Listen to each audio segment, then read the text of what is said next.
Problem 2.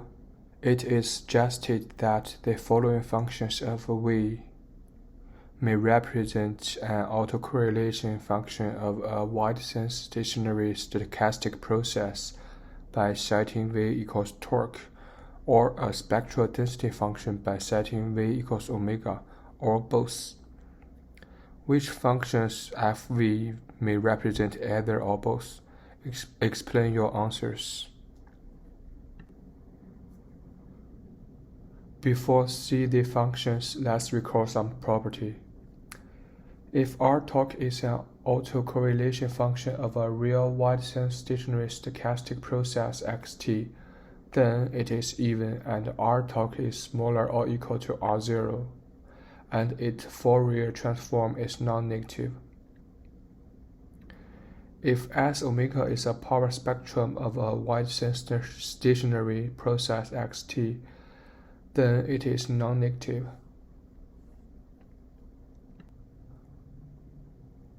Now let's look at question A. The function is Fv equals e to the negative absolute value of V. First, we can easily see that e to the negative absolute value of V is smaller or equal to e to the 0. Also, e to the negative absolute value of V is even function.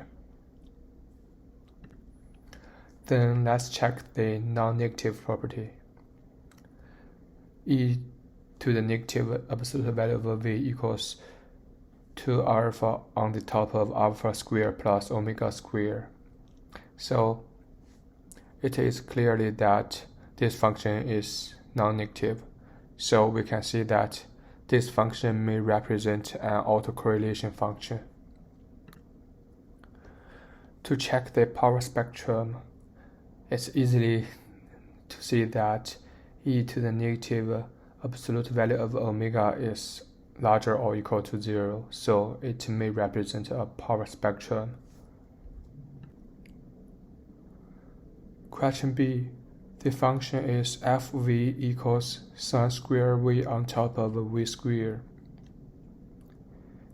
First, we can see the graph below.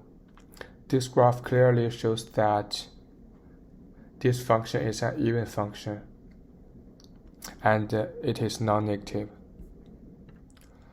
When we set torque to 0, we can see that this function has a maximum which is 1.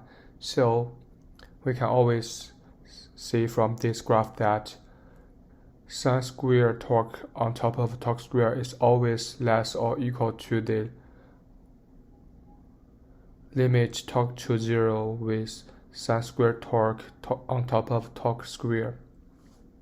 So clearly it can represent an autocorrelation function. Second, to check the power spectrum, we can see that sin square omega on top of omega square is always non-negative, so it may represent a power spectrum. Question C. The function is Fv equals to 1 when absolute value of V is smaller than alpha, and it equals to 0 when the absolute value V is larger than alpha. First, after we got its Fourier transform, that which is 2 times sin alpha omega on top of omega, we can see that this value can be negative, so it cannot represent an autocorrelation function. Second, when we set V equals omega, we can clearly see that the result of Fv or say F omega is always 1 or 0, so no matter which one it is, it will always be non-negative, so it may represent a power spectrum.